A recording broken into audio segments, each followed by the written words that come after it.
Vasudevaya. Om Namo Bhagavate Vasudevaya. Narayanam Namaskritya Naram Jaya Narottamam Devim Saraswatim Vyasam Tato Jayamudiraya Nashtaprayeshu Abhadreshu Nityam Bhagavata Sevaya Bhagavati Uttam Shloke Bhaktir Bhavati Naistiki. So continuing with the discussion on Srimad Bhagavatam, Canto 10, Chapter 49, Akrura's mission in Hastinapur. So yesterday we discussed how Akruraji is in Hastinapur. He met Dhritarashtra. He remained there. He stayed there for many months to study what's going on. How Dhritarashtra is biased against the sons of Pandavas, and Akrura is giving him advice. Don't do this. Don't generate bad karma for you. So further, he says, Swayam kilbisham adaya tastyakto nartha kovida asiddhartho vishati yandham swadharma vimukhastamaha. Text 24. Abandoned by his so-called dependents, ignorant of the actual goal of life, indifferent to his real duty, and having failed to fulfill his purposes, the foolish soul enters the blindness of hell, taking his sinful reactions with him. It is sadly ironic that materialistic persons who labor so assiduously to accumulate insurance, security, property, and family enter the darkness of hell, equipped with nothing but the painful reactions of their sins. On the other hand, those who cultivate Krishna consciousness, spiritual life, while apparently neglecting to accumulate property, a large family, and so on, enter the next life enriched with many spiritual assets and thus enjoy the deep pleasures of the soul. And this is what the scriptures always tell us. The real pleasure, the real bliss is in the spiritual life, not in the material life. No matter how rich we are, how big a family we have, there are always problems, always. And our material body is definitely going to give us problems. Diseases are there, mental agonies is there. So what's the point? We accumulate so much, and more we have, more problems we'll have. More people will be envious of us. More problems they will give. And people, the government also, they'll give more problems if we have more money. No matter where we live, America also, same thing. So why? Tasma lokam imam rajan sapna maya manorat ekshami atmana atmanam samah shanto bhava prabhu. Therefore, O king, looking upon this world as a dream, a magician's illusion, or a flight of fancy, please control your mind with intelligence and become equipoised and peaceful, my lord. And still, see, Akruraji is still speaking very humbly to King Dhritarashtra. After all, he's a king. Whether he is there illegally or not, or he was eligible or not, but he's still the king. So Akruraji is speaking very politely, very humbly to him. Dhritarashtra yatha vadati kalyanim vachyam danpate bhavan tathanya na tripyami martya prapya yatha mritam. Dhritarashtra said, O master of charity, can never be satiated while hearing your auspicious words. Indeed, I am like a mortal who has obtained the nectar of the gods. In the opinion of Vishwanath Chakravarti Thakur, Dhritarashtra was in fact proud and felt he already knew everything. Akrura was speaking, but to maintain diplomatic gravity, he spoke as a saintly gentleman. Or even if Dhritarashtra spoke like this, he didn't mean it. And whenever he came in contact with Shakuni and Duryodhana again, he just shifted towards them. तथापि सुनृता सौम्य हृदय न स्थीयते चले पुत्रानुराग विस्मय विद्युत सौदामनि यथा putra anurag is the biggest problem everywhere. Even so, gentle Akrura, because my unsteady heart is prejudiced by affection for my sons. He clearly is saying that. These pleasing words of yours cannot remain fixed there, just as lightning cannot remain fixed in the cloud. ईश्वरस्य विधिं को नु विधुनोति अन्यथा पुमान् भूमेर भारावताराय योऽवतीर्णो यदो कुले. Who can defy the injunctions of the Supreme Lord, who has now descended in the Yadu dynasty to diminish the earth's burden? Naturally, we would like to ask Dhritarashtra, if you know all this, why don't you behave properly? Of course, this is exactly Dhritarashtra's point. He feels that since events have already been set in motion, he is helpless to change them. In fact, events have been set in motion by his attachment and sinful propensities, and therefore he should have taken responsibility for his own acts. Lord Krishna clearly states in the Bhagavad Gita, Nadate kasyachit papa. The Supreme Lord does not accept responsibility for anyone's sinful activities. It is a dangerous policy to claim that we are acting improperly because of destiny or fate. So this is what many times we come across this argument. Oh, everything is destined, so we are just acting helplessly. In fact, one of my relatives only, nephews, intelligent boy, we started arguing, what if everything is happening automatically? I think everything is not happening automatically. Whatever destiny we have created is because based on our previous karmas. But in this life, we still have choices to make.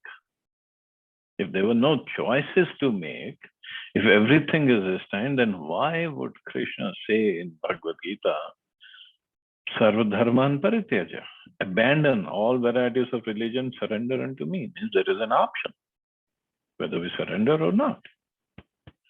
When he says, Man mana bhav madbhakto, become my devotee, means an option is there. Man mana, think of me, means an option is there. Option is there means everything is not fixed.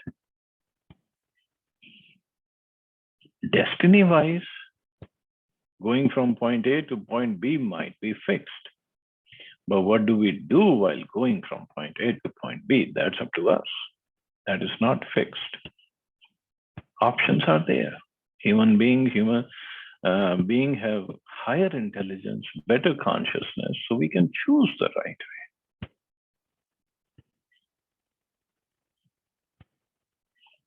We cannot just claim that popular bhajan, मेरा आपकी कृपा से सब काम हो रहा है.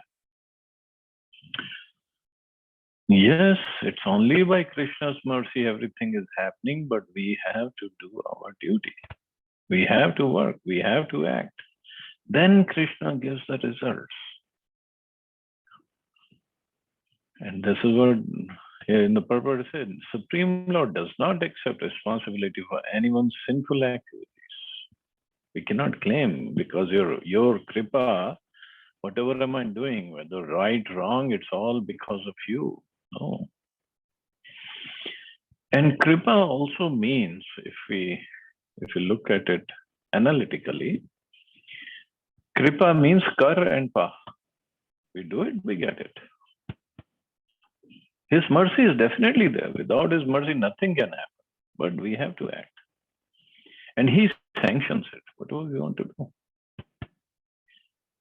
Whatever we desire, if we deserve, and to whatever extent we deserve, he will sanction it. Sinful or not sinful. So it's a dangerous policy to claim that we are acting improperly because of destiny or fate. We should take up Krishna consciousness seriously and create an auspicious future for ourselves and our associates. Finally, one may argue that after all, Dhritarashtra is involved in Lord's pastimes and is actually his eternal associate. In the answer to this, we may say that the Lord's pastimes are not only entertaining but also didactic. Means we have to learn from it. And the lesson here is that Dhritarashtra should have acted properly. This is what the Lord wanted to teach. Dhritarashtra claims that Krishna came to relieve the burden of the earth. But the earth's burden is precisely the improper behavior of its inhabitants. So let us take the lesson the Lord wants to teach here and be instructed for our benefit. So if Dhritarashtra said, like he says, descended in the Yadu dynasty, Krishna has descended to diminish the earth's burden. But it's not our job to increase the earth's burden. Whatever Krishna is going to do, he is going to do. But that is going to happen, definitely it's going to happen. But it's not our job to increase the earth's burden and to do things which are not right. We have to do our act properly. And that is why karma is very hard to understand. Even Krishna says in Bhagavad Gita. Like something goes wrong in somebody's life. Wrong means not exactly according to his plans. People say, oh, it was in your destiny, it was your karma, so you got it. Which is fine. Without his karma being there, it cannot happen. That is to console him and so that that person remains fixed up on the path and doesn't think about whatever happened, because then one cannot act properly. But if in that process a person B does something against this person, and then everybody says, oh, it was in your destiny. It might be in your destiny. But the person B who acted against, well, he might have created another karma for himself. So I cannot claim if I do something wrong against somebody and I say, oh, it was your karma. No, I am supposed to do everything properly. If something is wrong, supposed to happen in somebody else's life, that's Krishna's headache. How to get that thing happen? Not Krishna's headache, Yamaraj's headache. Not my headache. I'm not a judge. I'm not here to judge. And I'm not here to act in a way that somebody else gets hurt or gets into trouble or has some kind of loss. That's not my job. If it happens without me knowing, that's a different story. But still, I'll take the karma. It's very hard to understand. Very, very hard. And of course, if somebody goes through any ups and downs in his life, then Prabhupada has quoted that verse. Tattenukampam susamikshama. A devotee always thinks it's Krishna's mercy. I was supposed to get more into trouble or more loss or more miseries, so Krishna reduced them. And while going through all this, he thinks he still pays obeisances with his body, mind, and words. And that person is ready for liberation. He's very grateful to Krishna for everything. That's the attitude of a devotee. But not that he becomes a cause of miseries or lamentation for somebody else. That's not his job. That's not the way he acts, or he should act.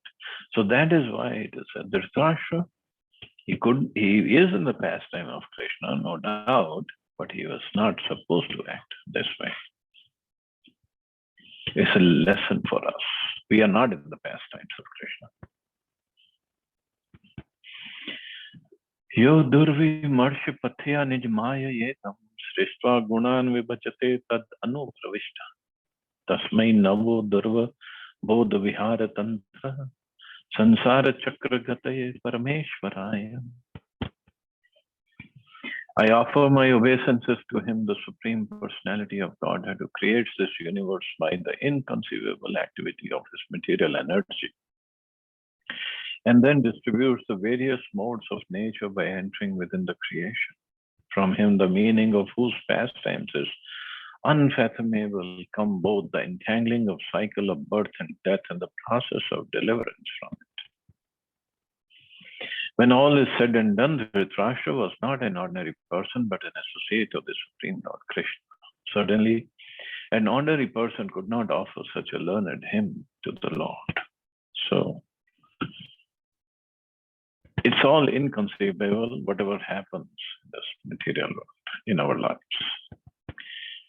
Shri Shukuvacha, iti abhipretya nripater abhiprayam sayadva suridbhi sam anugyatah punar yad apurim agant. Shukdev Goswami said, having thus apprised himself of the king's attitude, Akrura, the descendant of Yadu, took permission from his well-wishing relatives and friends and returned to the capital of Yadavas. Shashansa Ramakrishnabhyam Dhritarashtra Vicheshtitam Pandavan Prati Kauravya Yadartham Preshita Swayam. Akrura reported to Lord Balram and Lord Krishna how Dhritarashtra was behaving towards the Pandavas. Thus, O descendant of Kurus, he fulfilled the purpose for which he had been sent. So thus ends the purpose of 10th canto, 49th chapter of Srimad Bhagavatam, entitled Akrura's Mission in Hastinapur. So we can start the 50th chapter.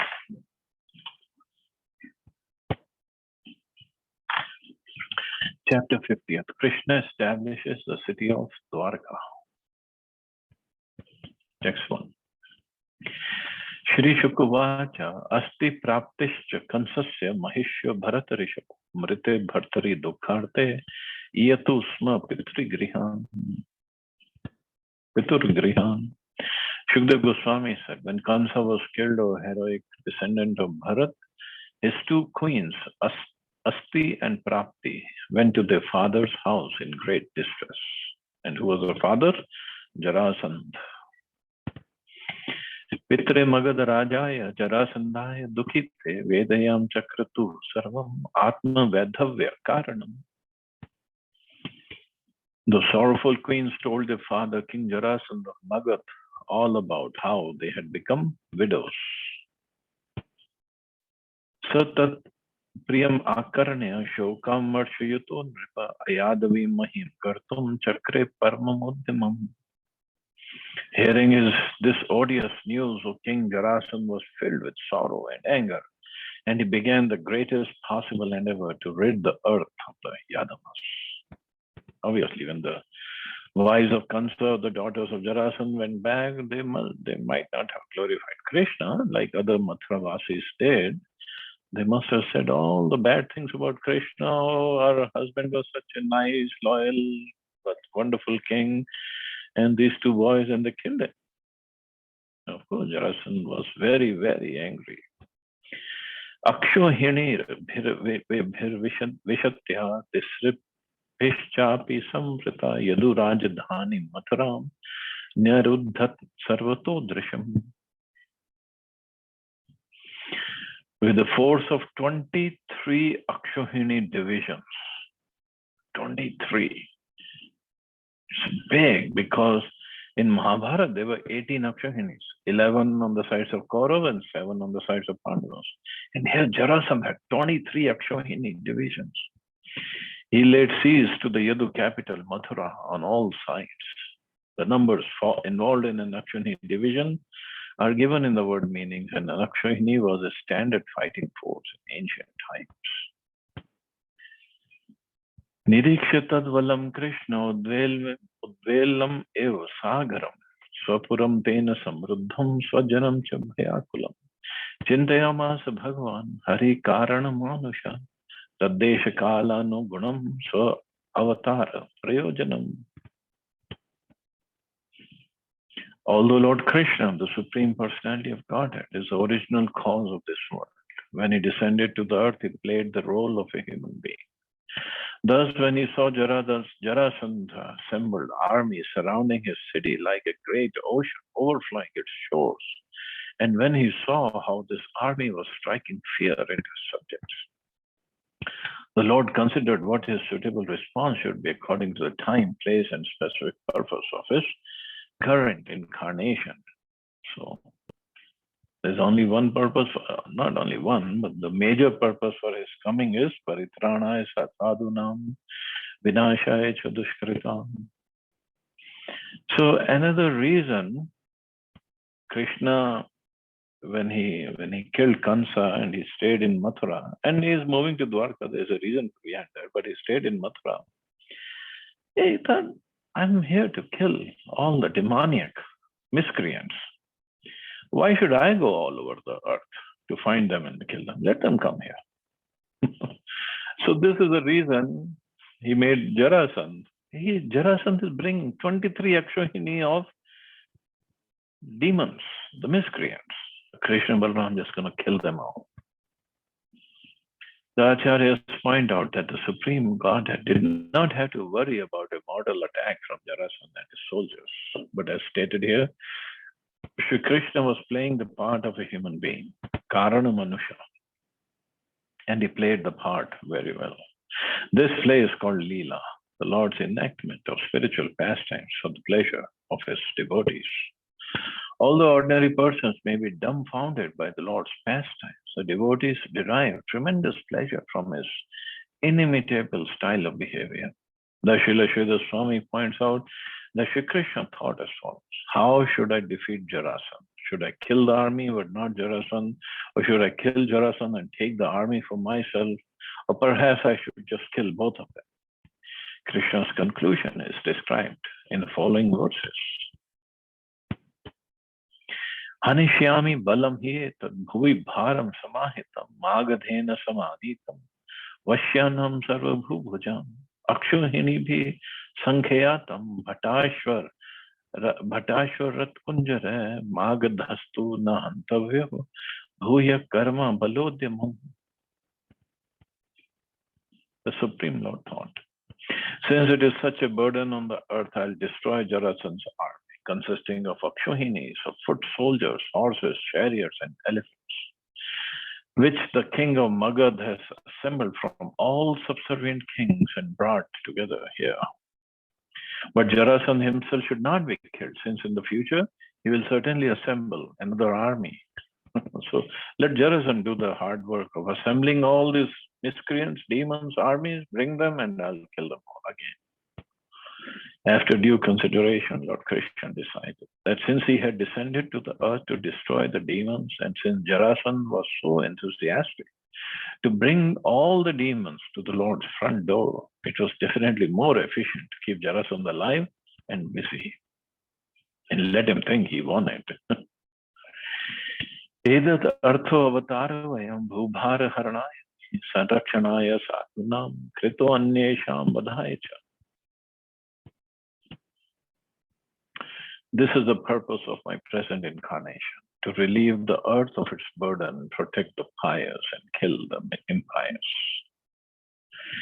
Anyo api dharma rakshaya deha sambriyate maya viramaya api dharmasya kale prabhavata kvachit. I also assume other bodies to protect religion and to end irreligion whenever it flashes in the course of time. Evam dhyayati govinda akashat surya varchaso rathavupasthito sadhya sasuto saparichado. Shukdev Goswami continued. As Lord Govinda was thinking in this way, the two chariots, as effulgent as the sun, suddenly descended from the sky. They were complete with drivers and equipment. Srila Jiva Goswami and Srila Vishwanath Chakravarti agree that the chariots came down from the Lord's own abode, Vaikuntha Loka, the kingdom of God. The faithful devotees of the Lord derived tremendous pleasure by observing the Lord's incomparable technology. See, when they were in Vrindavan, Krishna Balaram didn't have to go on chariots to go anywhere, to fight or do anything. They were happily walking bare feet actually in the forest and killing all the demons.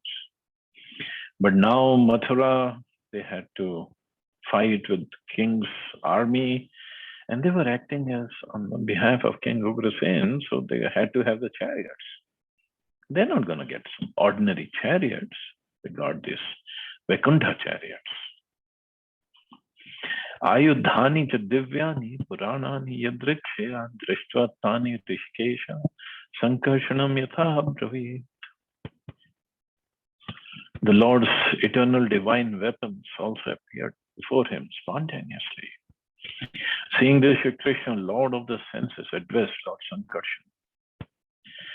Vashyarya vyasanam praptam yadunam tavavatam prabhu eshate rath ayato daitan ayayudhani cha edartham hi no janma sadhu nami shisharma krit tayo vinshati anikakyam bhumer bharam apakuru.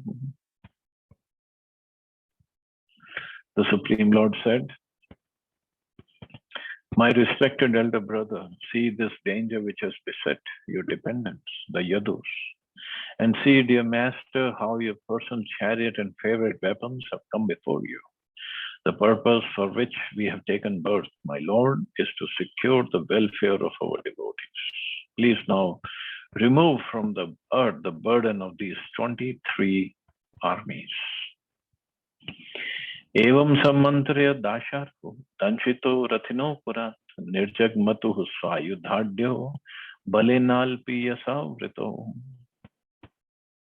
After Lord Krishna had thus invited his brother, the two Dasharas, Krishna and Balram, wearing armor and displaying their resplendent weapons, drove out of the city on their chariots. Only a very small contingent of soldiers accompanied them to face what? 23 Akshauhini Sena of Jarasandha. Just two brothers and few of the soldiers. Shankam dadmo vinirgatya harera daruk sarthi tato abhuta parasanyanam hridi vidra save pathu. As Lord Krishna came out of the city with Daruka at the reins of his chariot, he blew his conch shell, and the enemy soldiers' hearts began to tremble with fear. So just in Bhagavad Gita, when we read, when Krishna and all the Pandavas blew their conch shell on the hearts of Kuru army, they just trembling with fear. So same thing happened here. Tava magado vikshya he Krishna purushadhava na tvaya yodhum ichhami bale nakena lajjaya gupten hi tvaya manda na yodsya yahi bandhuhan. Jarasandha looked at the two of them and said, "Oh Krishna, lowest of men, I do not wish to fight alone with you, since it would be a shame to fight with a mere boy. You fool who keep yourself hidden, O murderer of your relatives, go away. I will not fight with you." Of course, Acharyas, when some verses like this come, when somebody is trying to put down Krishna, actually, Krishna should be glorified. So Acharyas, they come up with the different meaning. They think Saraswati sits on all these asuras, and different meaning actually comes out of their mouth, and they indirectly they end up glorifying Krishna. Srila Sridhar Swami has interpreted Jarasandha's words as follows: Purush Adhama can be understood as Purusha Adhama Yasmat, meaning Krishna, to whom all men are inferior. Instead of meaning what Jarasandha was thinking, Krishna, you are lowest of men. No, Krishna, to whom all men are inferior. In other words, Lord Krishna is being addressed as a Purushottama, best of living beings, because everybody else is inferior. Similarly, the word Guptena, hidden, indicates the Lord Krishna's aspect of being in everyone's heart and invisible to material vision. He is hidden. The words Tvaya Mandacha can also be divided according to Sanskrit grammar as Tvaya Amanda. In this case, Jarathand is indicating that Krishna is not foolish, but rather most alert. Amanda. The word Bandhu was used by Jarathand in the sense of relative, since Lord Krishna killed his maternal uncle Kansa. However, Bandhu comes from the verb bandha, to bind, and therefore Bandhu Han can be understood as one who destroys the bondage of ignorance. Similarly, the word Yahi, please go, indicates that Lord Krishna should approach the living beings and bless them to become Krishna conscious, or bless them to get out of the ignorance. So, Acharyas explain this way because Acharyas are devotees of the Lord. In fact, many years ago, I was once giving class in Delhi Temple, Bhagavatam class, and the story was about how Krishna in the Rasuya Yagya of Yudhishthira Maharaj, he killed Shishupal. And before that, Shishupal was saying all nonsense things to Krishna, and he was insulting him, offending him. And Krishna, and since Shishupal was cousin of Krishna, Krishna had promised Shishupal's mother that he would not kill Shishupal until he makes 100 such offenses for which he should be killed. So that day, Shishupal actually used to commit offenses, speak all nonsense about Krishna, but he would stop at 99. But that day, he just went over. He was so full of anger. So then Krishna, as we know, he took out his Sudarshan Chakra and killed him. But when I was reading that purport, and it was written by Prabhupada only. And then after the class, one Mataji approached me, she a Prabhupada disciple, and she said, because the class was Hindi, she said, I didn't understand where she was from America. But she said, actually, only thing we don't like, even if it is in Bhagavatam, we don't like some negative things about Krishna. Whatever Shishupal said negatively, you should have avoided in your class. I said, okay, Mata, be careful next time. But here, whatever is in Bhagavatam, and the Acharyas explain very nicely the positives, how they interpret what Krishna is saying. So anyway, this is the mercy of devotees and the Acharyas. Otherwise, if he had just read this shloka and negative meaning about what Jarasandha is saying about Krishna, I mean, those who didn't have devotional attitude, they might develop a wrong attitude more. So further, Jarasandha is saying, Tava Ram yadi shraddha yudyasva dharyam udvaha itva vamachara chinnam deham swaryahi mam jahi. You, Ram, should gather your courage and fight with me if you think you can do it. So he's asking Balramji, you may either give up your body when it is cut to pieces by my arrows and thus attain to heaven, or else kill me.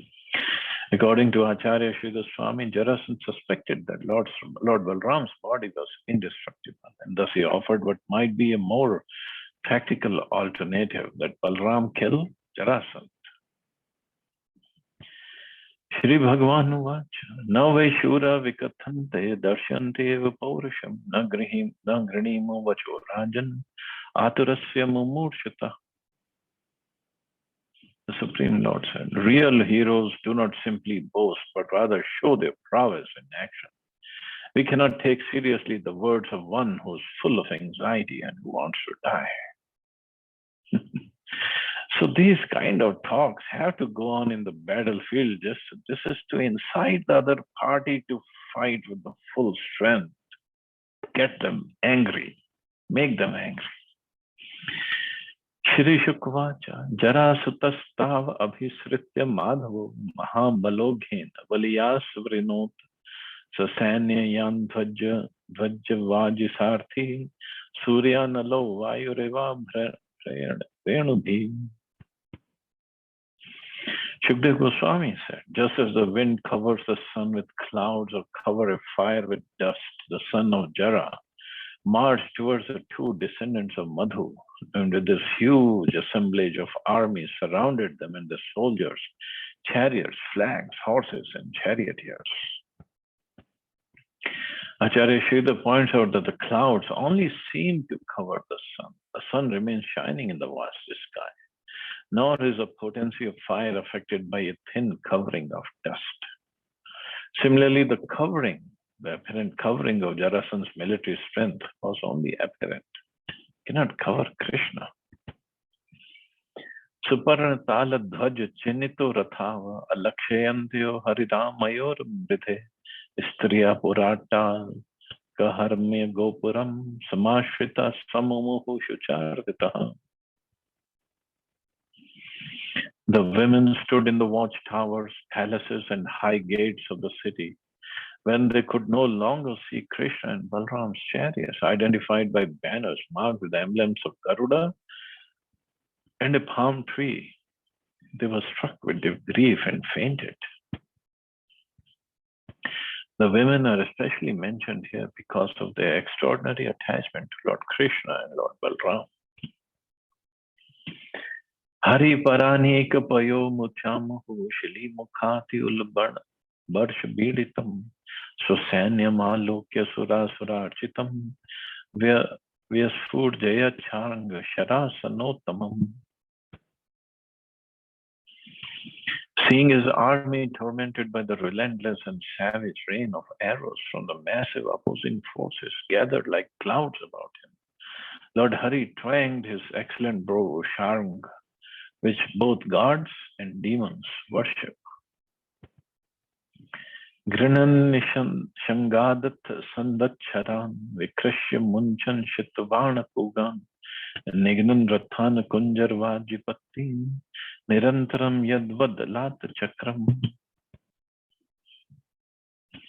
Lord Krishna took arrows from his quiver, fixed them in the bowstring, pulled back and released endless torrents of sharp shafts which struck the enemy's chariots, elephants, horses, and infantry.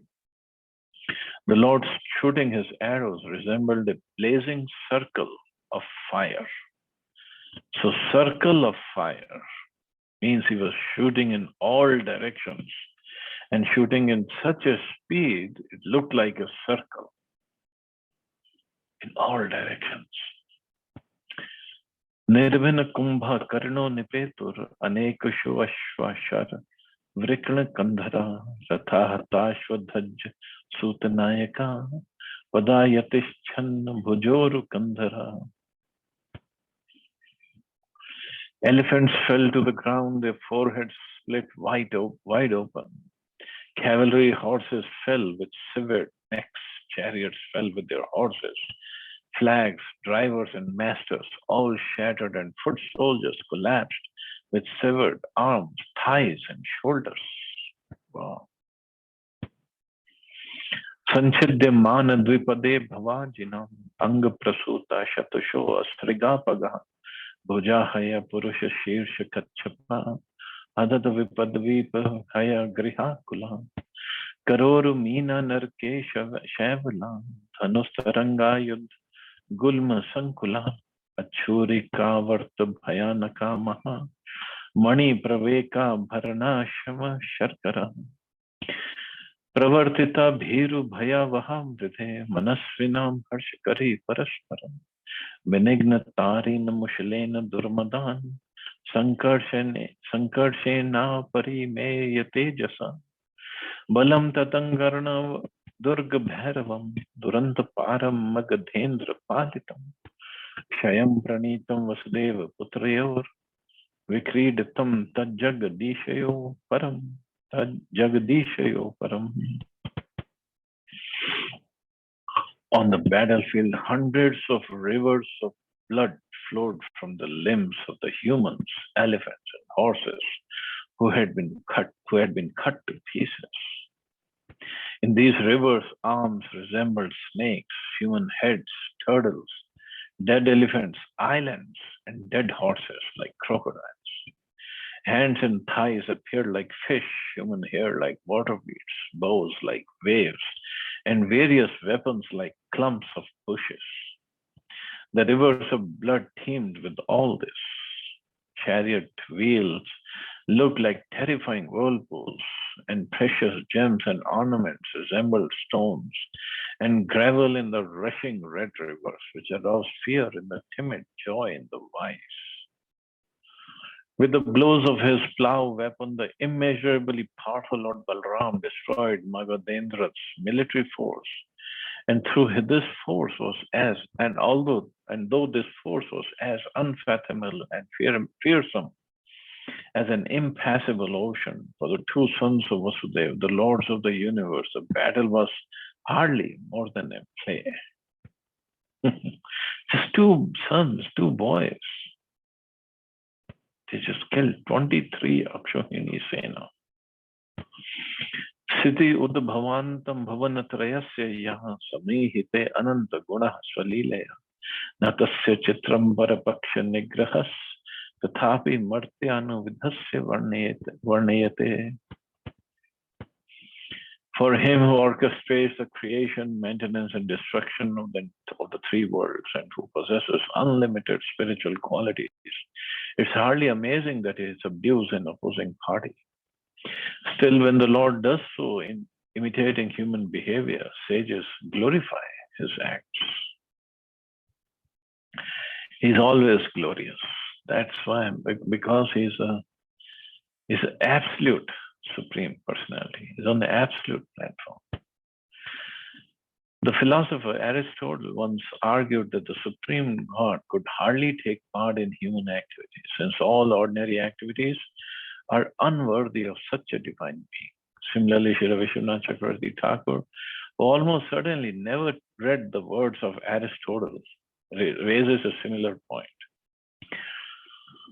Since Shri Krishna creates, maintains, and annihilates the entire universe, isn't it an uninteresting mismatch when he fights against Jarasandha? The answer is as follows. The Lord plays the part of a human being, and expanding his pleasure potency creates thrilling transcendental pastimes full of suspense and dynamic action. By the Lord's Yogamaya potency appears exactly like a human being, and thus we may enjoy the spectacle of the Supreme Person acting on the earthly stage. Undoubtedly, stubborn agnostics will argue that since Krishna is God, there is no real suspense involved, because he's always going to win. Such skeptics simply do not understand Krishna's attractive potency. Beauty and drama, even on the material stage, possesses their own fascinating logic. And similarly, we love Krishna for his own sake. We appreciate his beauty for its own sake. And we enjoy Krishna's pastimes because they are in fact wonderful in and of themselves. In fact, Krishna executes his pastimes not for a mundane egotistical purpose, but for our pleasure.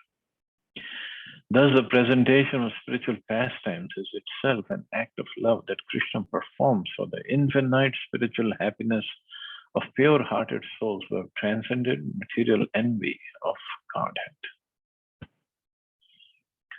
So those who like Krishna's pastimes of him killing so many demons and such a huge army of Jarasandha, Krishna performs his pastimes for them.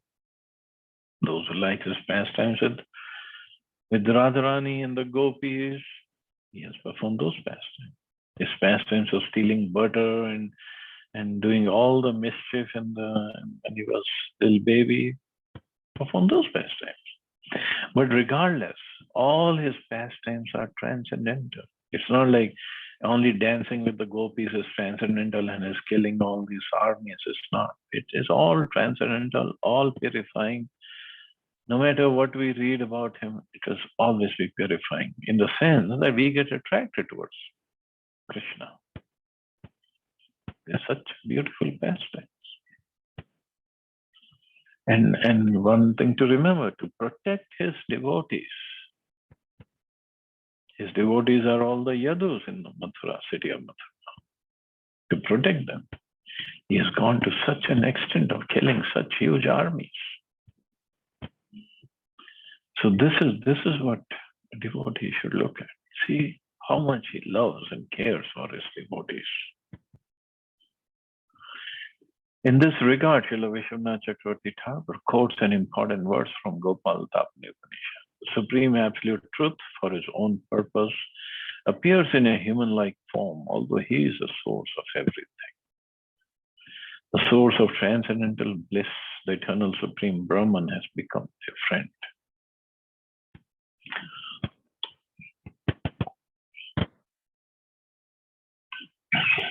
In fact, once Akbar, he asked Birbal, I think I've told this story, but I can hear it again. That why your Allah, why your God, Krishna, he himself has to come and kill all these demons, all these people who are against his devotees. Why can't he send somebody to kill them? Just like he said, I have so many ministers and so many chief of the army and chief of this. If I have to punish somebody, I just send them. I don't go myself to kill any miscreant. So Birbal thought, well, he will not understand the logic if I tell him. Just wait and I'll show him something. So after a few days, Birbal said, oh Maharaj, there's beautiful weather and Yamuna is full of water. Let's go for a boat ride. Akbar said, sure. So they arranged a beautiful big boat. And Birbal said, well, yeah, let's get all your ministers and the commanders of army and everybody. Let's enjoy. Akbar said, sure, okay. He took everybody. While they were in the middle of Yamuna, Akbar saw in a boat behind, small boat, and he saw somebody jumped in the river and the little boy was drowning. Akbar couldn't see properly it was a little far. So Akbar said, oh, what happened? Who's this boy? Birbal said, well, it looks like your son. Somebody thrown him into water in Yamuna and he's drowning.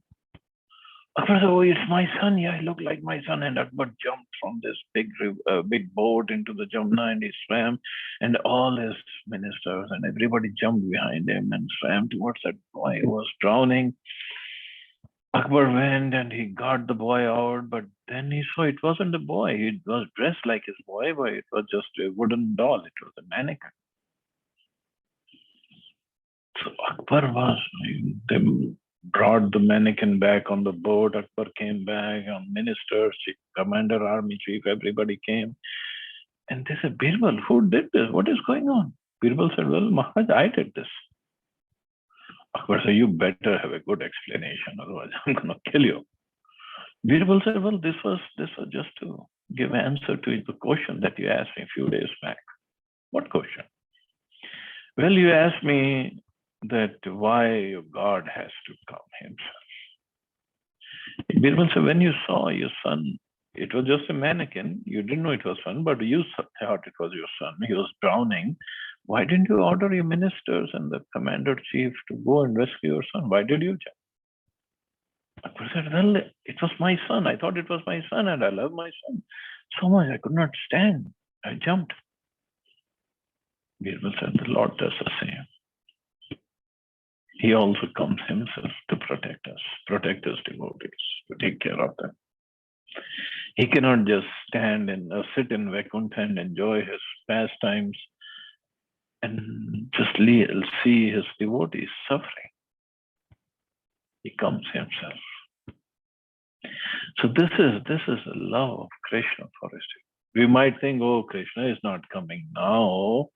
So many people are suffering. Well, there are many things. First of all, are we surrendered to that level? No. Secondly, Krishna has come in the form of his holy name, but he can also come personally. What's a big deal for him? Although holy name is not different from Krishna. But even if we think, oh, personally he is not there, he is there. He's always there. He can manifest himself right in front of our eyes, anytime, every time. Do we have that kind of faith? Do we have that kind of surrender?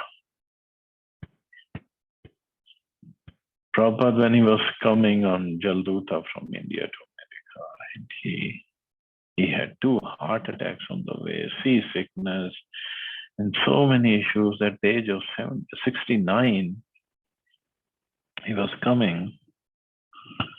And then one night, Prabhupada said he had a dream. Krishna came in his dream, and Krishna was rowing the boat, and Prabhupada was on that boat. Krishna came with all the Dashavatars on that boat. And Krishna said, don't worry, I'm with you. I'm always going to be there to take care of you. You just go on this mission. So Krishna can come in any way. And he does come. But that faith we have to have. And he's always there to protect, to serve, to take care of his devotees. Always there. So just like in this pastime, Krishna Balram, they are killing all this army of Jarasandha. And just such a gory description of what happened, how big the rivers of blood it is said, and how the body parts of soldiers, elephants, horses, the chariots look like after destruction. So this is what he can do to protect his devotees and to kill the demons. So anyway, let's stop here. I think tomorrow they will go to Dwarka. So we'll continue with this fasting tomorrow. See, anybody has any questions or comments?